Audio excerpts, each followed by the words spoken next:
Make sure to like, follow, and subscribe to our podcast. Listen, do what you gotta do to keep us around, okay?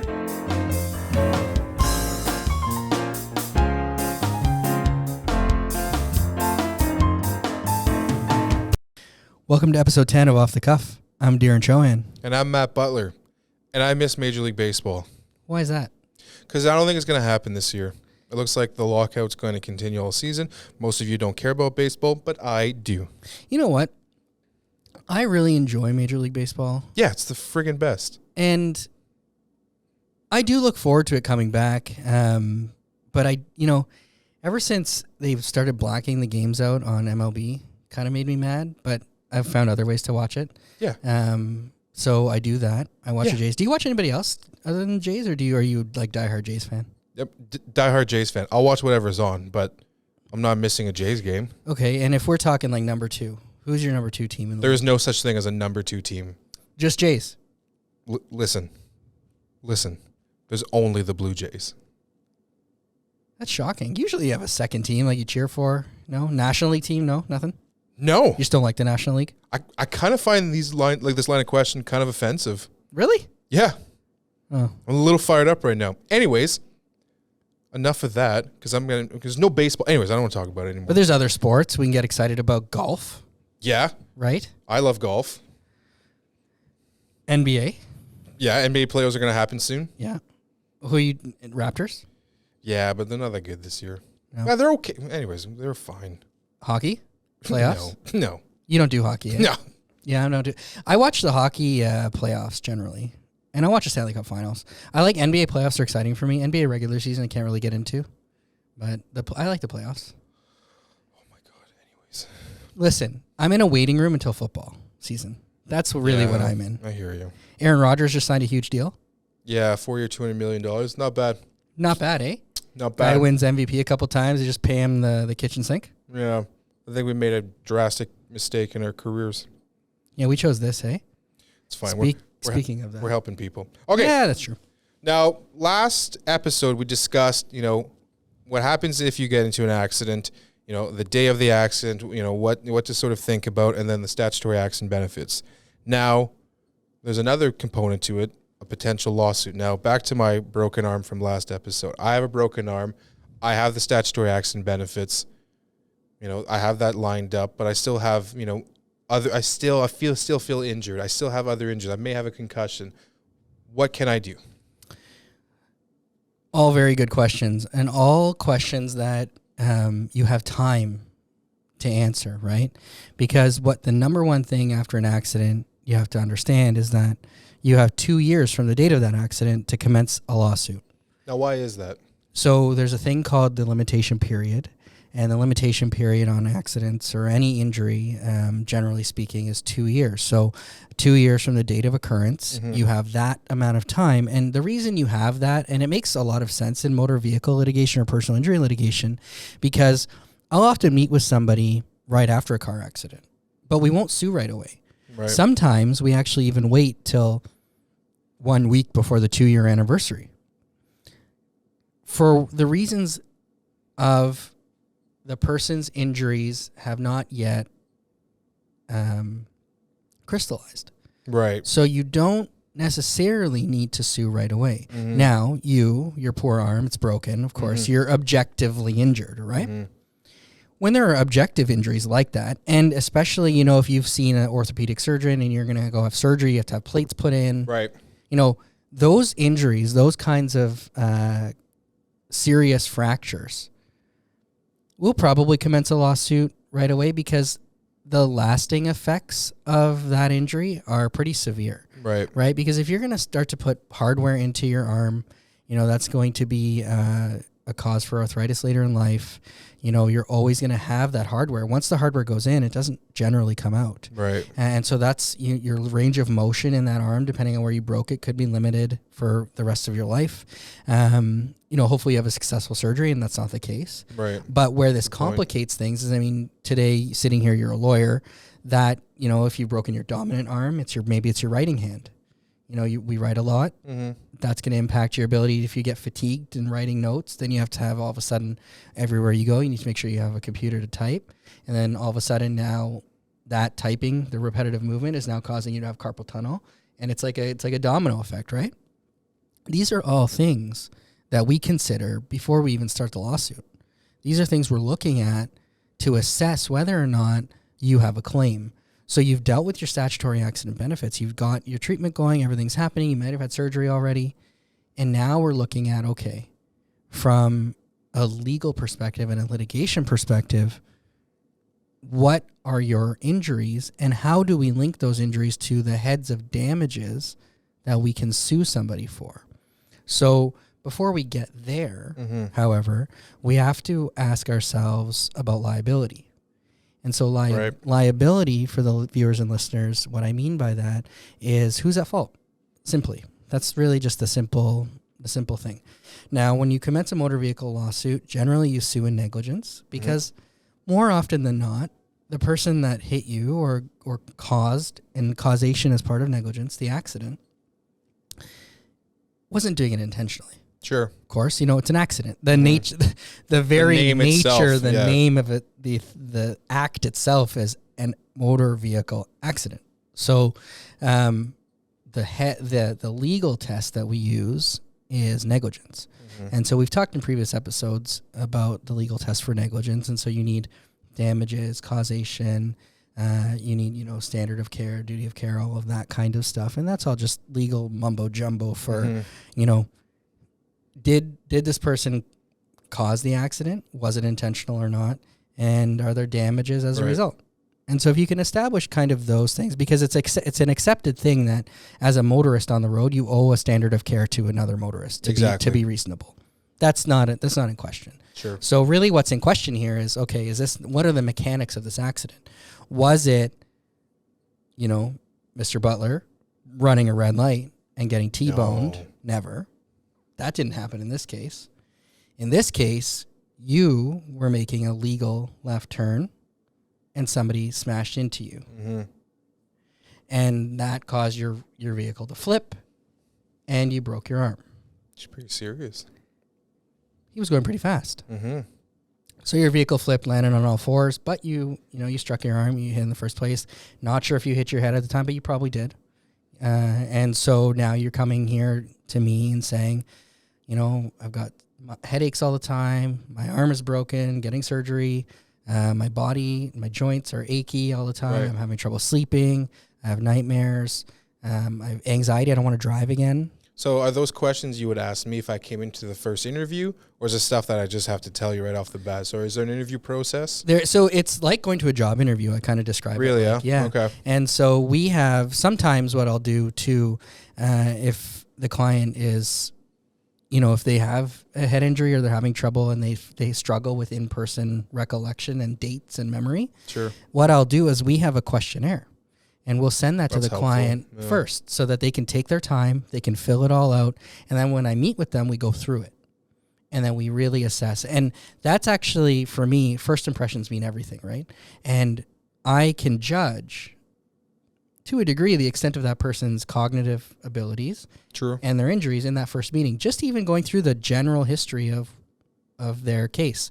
And so I want to assess liability there. I want to assess, okay, who was at fault? And honestly, and if you're the offending party, I'll tell you, you can't sue because you were the wrongdoer. Right. So if you're the wrongdoer, then there's no cause of action.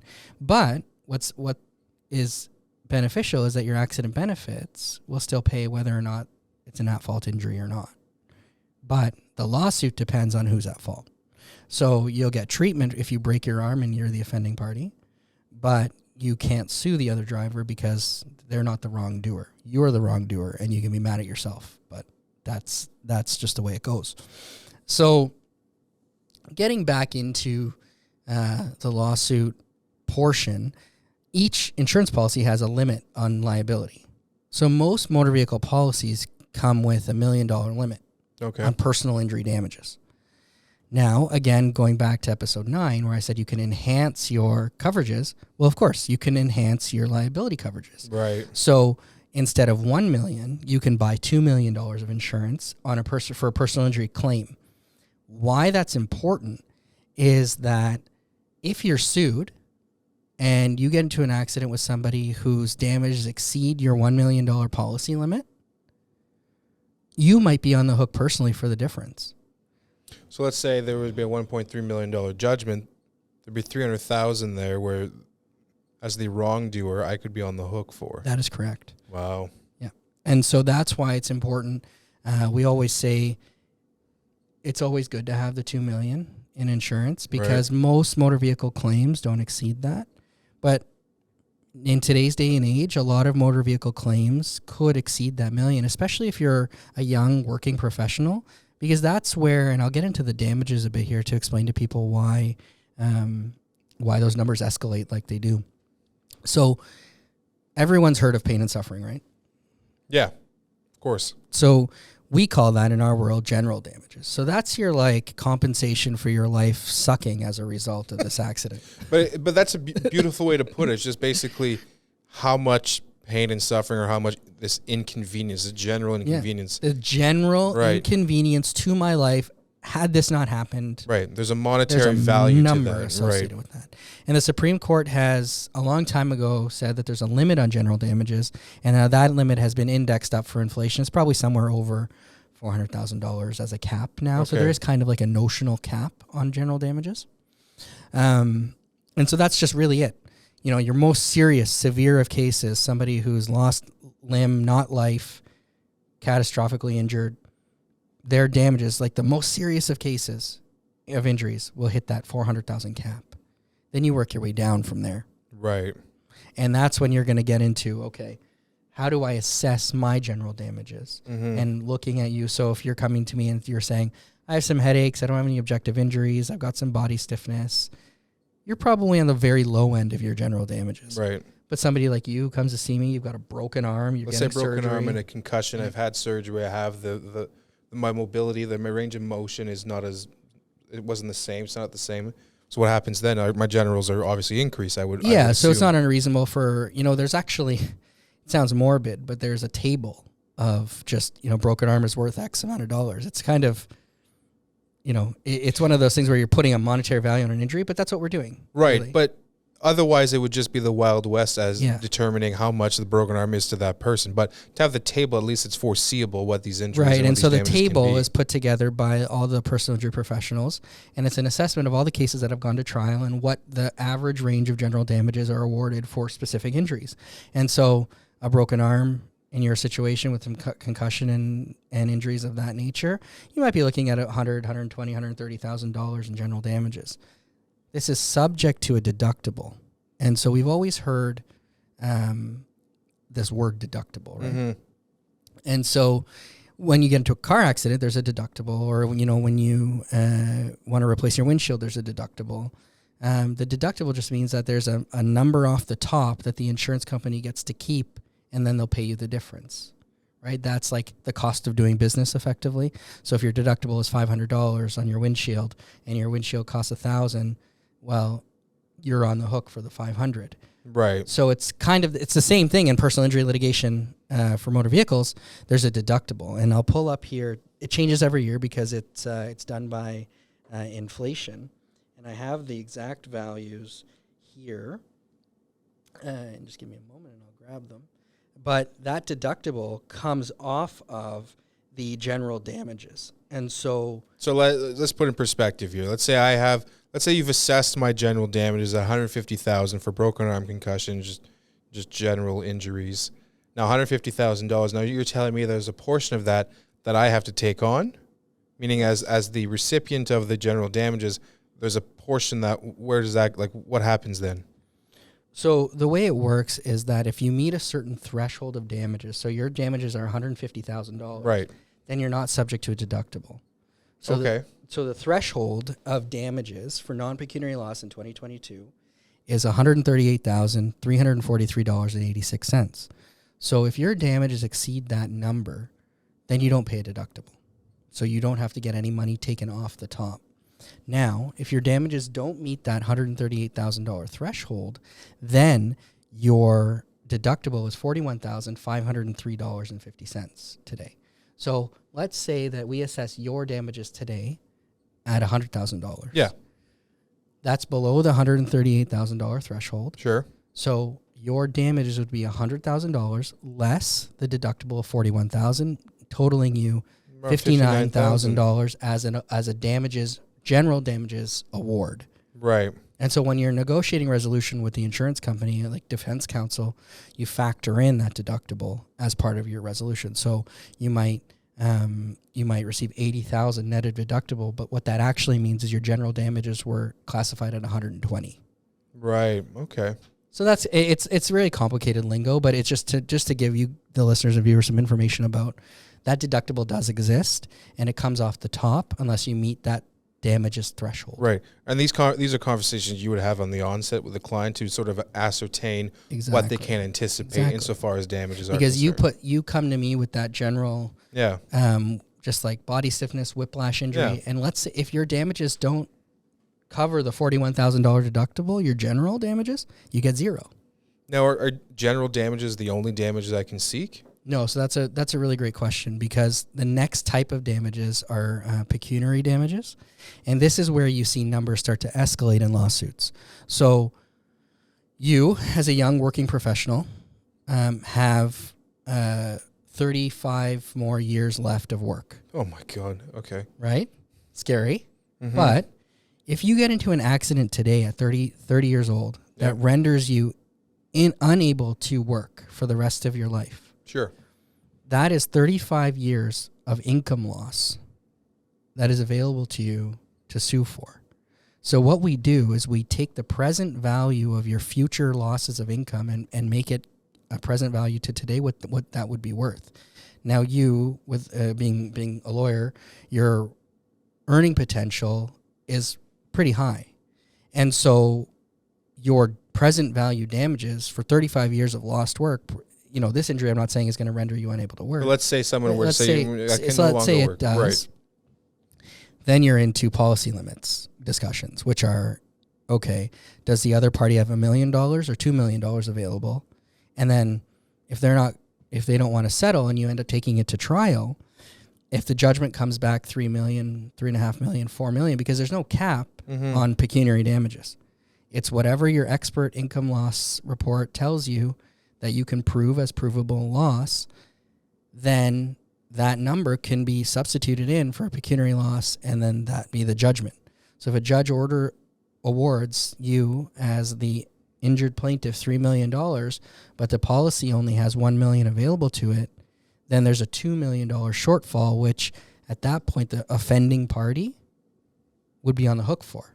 Right. And you now, as the injured party, have to go chase them. You can register liens against their assets and do a whole bunch of stuff to recover the value of that judgment. So it becomes very important to, one, you up your policy limits for liability, and number two, if you're in that situation as the offending party, hire counsel. And so at this point, I think we're in a natural break. We can take a break here from our sponsor, and we'll get back into sort of the mechanics of the litigation, which are important to know as well.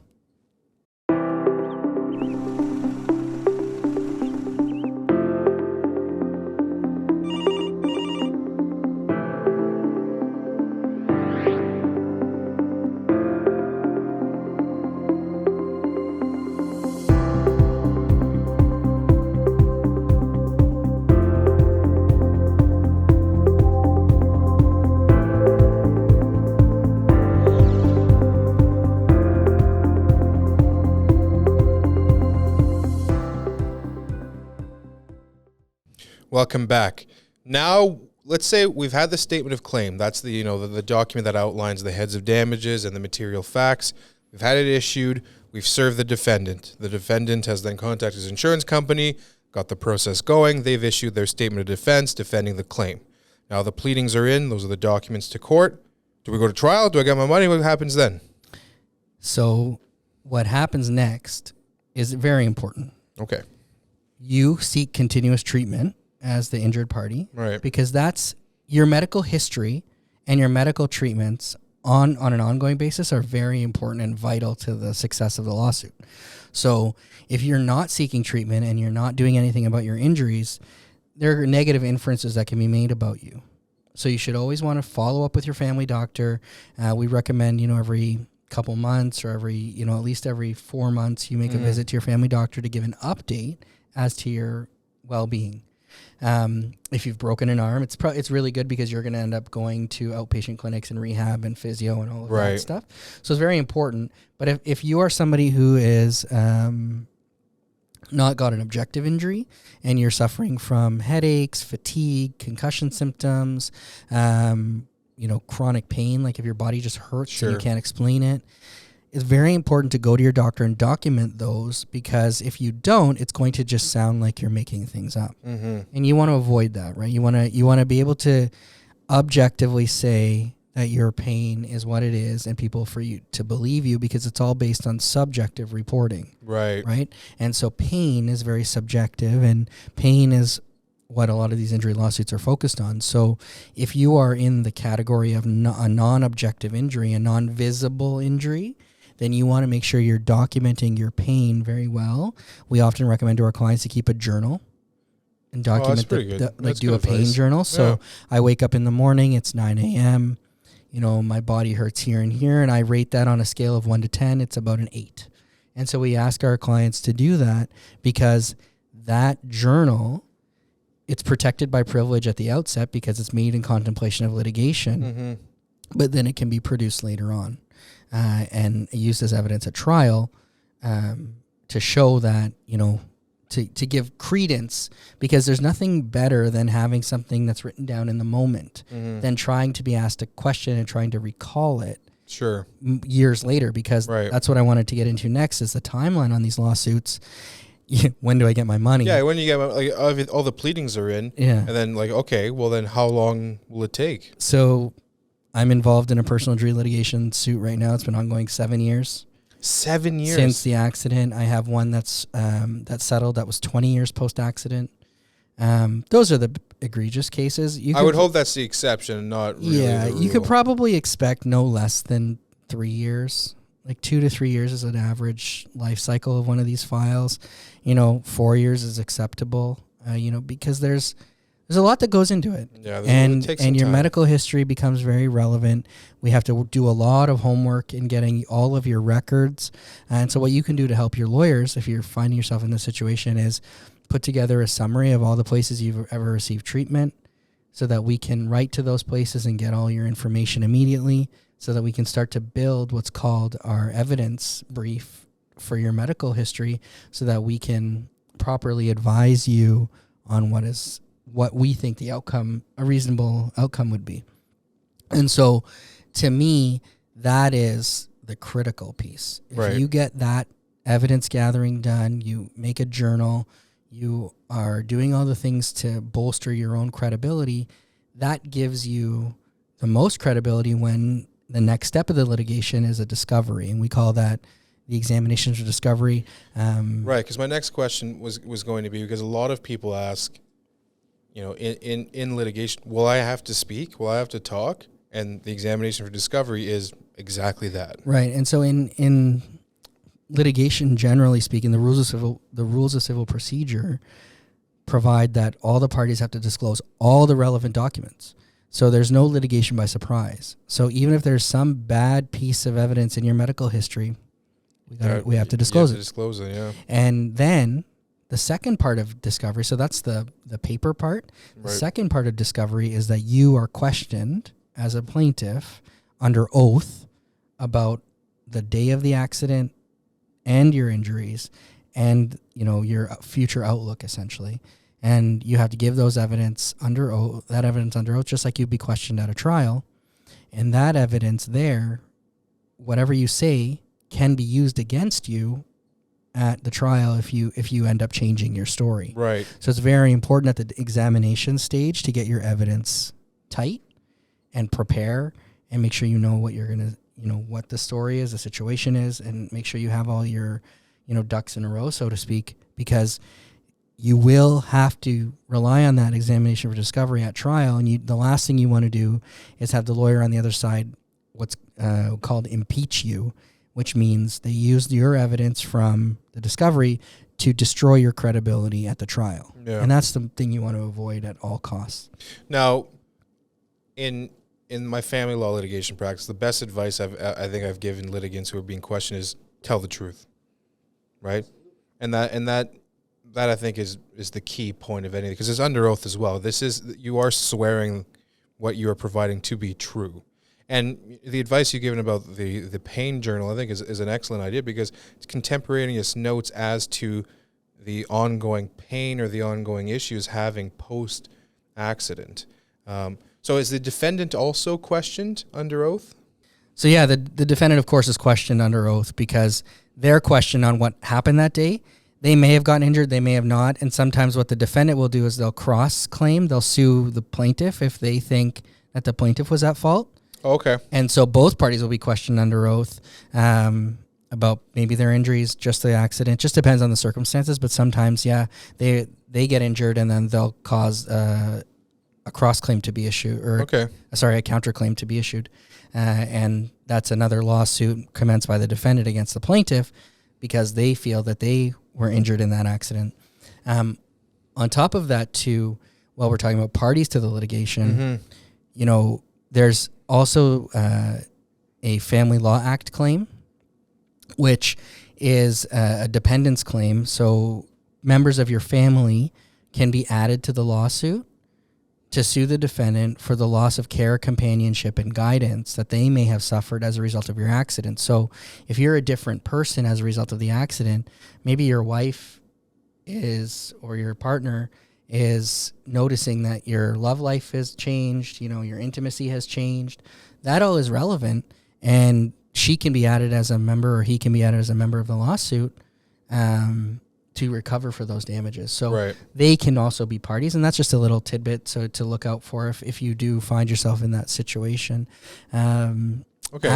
So discovery process, we finished that. The questions are done. Everybody's got the questions. What happens then? Where do I get my money? So it's still a while. We have to then go have a meeting with a judge. We have to pass the trial record and get ourselves ready to go to trial. So we have to signal to the court that we've met the elements of the rules to get us to trial. Right. And then the step before that, before trial, is called a pretrial with a judge. And so you sit down with a judge with all of your evidence before the judge, and the judge will meet with you, your lawyer, the defense, and the defendant, and give an opinion about how they think this case will go. Whether or not they believe the liability part. They could say, we think that the defendant is liable for this action, and we assess the damages as follows. And so the judges will give an opinion at that stage of what they think is a fair resolution. And a lot of cases settle at the pretrial or shortly after. Okay. So if you get yourself to the pretrial, that's the ultimate goal, because then you'll have that's your first time usually before a judge that has seen your case and will give you an idea and an opinion on what it's worth in a way. And that's where you'll find most of the resolution discussions start to take place. And then if that's unsuccessful and you can't resolve, under the Insurance Act, the insurance companies have to pay for mediation. So if you as the plaintiff request for mediation, they have to agree, and they will pay for it. Okay. And that's the law.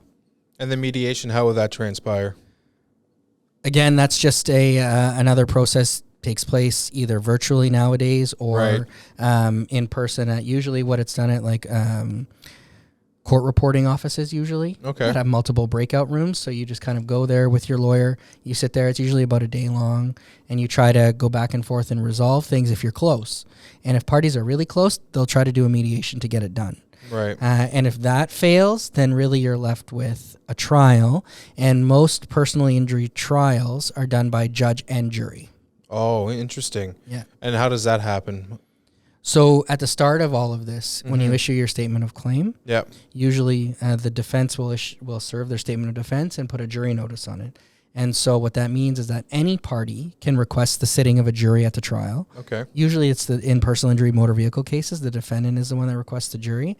As a plaintiff, you do request a jury more often than not, but both parties are usually in agreement.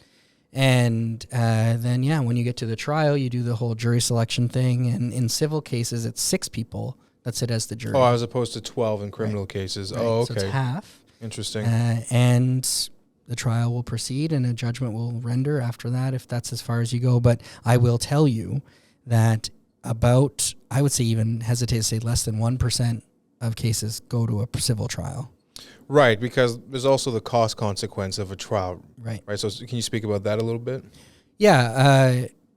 As the plaintiff, if we're looking at costs, you can buy costs insurance too, and that protects you from going to trial and losing. So if you lose at trial, the defense will ask for their litigation costs, and these could exceed $200,000, $300,000, $400,000, because these civil personal injury trials are not short. No. Because what happens at the end of the day is you end up having expert reports, you have expert doctor evidence, you might have expert liability evidence, you have lots of different moving parts, and these trials can take up to 4 weeks of court time. Which is a significant amount of time. And so if you are unsuccessful and the unsuccessful party, you might be facing a significant cost award. So as the plaintiff, and for me, I do plaintiff work mostly, I advise my clients we look at cost insurance, depending on the case. If we do know it's going to trial, you meet with the cost insurer and they can help protect and mitigate your risk if you really do believe you have a good case at trial.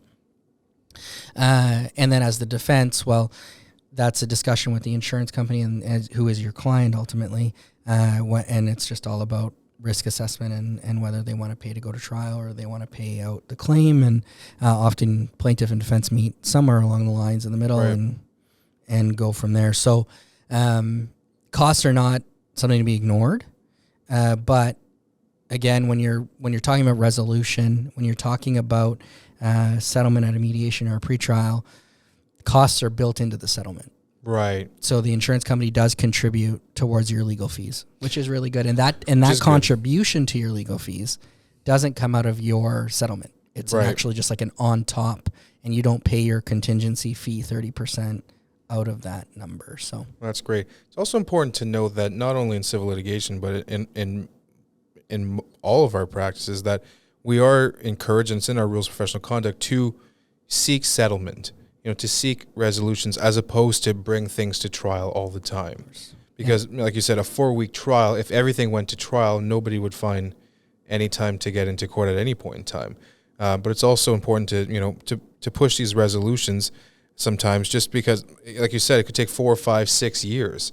So, there's also, the passage of time that you need to take into consideration when you're looking at some of these files. Which is why I go back to why it's so important to have a pain journal and to document everything that's going on, because when you get to trial 5 years later, you're going to be asked about your accident that happened 5 years prior. That's tough. And that's really hard. It's tough to recall, sure. And memories fade over time. It's just the reality. Yeah. And so the more evidence you have throughout the process, the better you are set up. Even this applies, this applies for the defendant too. Right. If you are involved in a motor vehicle accident as the defendant, you're being sued, it's equally as important for you to make journal entries and to try it whenever you remember something from the accident, write it down. Right. Because you, as well as a defendant, are going to be asked 5 years later about what happened that day. And you want to look the most credible of everyone. So you want to do your best to be credible and not have your credibility and your memory questioned. And that's the best way to do it. And so, I think that gives us a good global picture of the lawsuit. Again, we encourage you to seek counsel if you're in an accident. Evaluate your options, and it's a good time to reassess whether or not, is it just a benefits claim? Is it, do I need benefits and do I want to pursue litigation? Those are all things that you have to decide. So I've done a lot of talking today. Let's take a break. Let's take a break, give Darren a bit of a break here. Then we'll come back and we'll summarize and go from there. Wrap it up. This episode of Off the Cuff is brought to you by Weaver Simmons LLP, Northern Ontario's largest full-service law firm with over 30 lawyers and 60 support staff.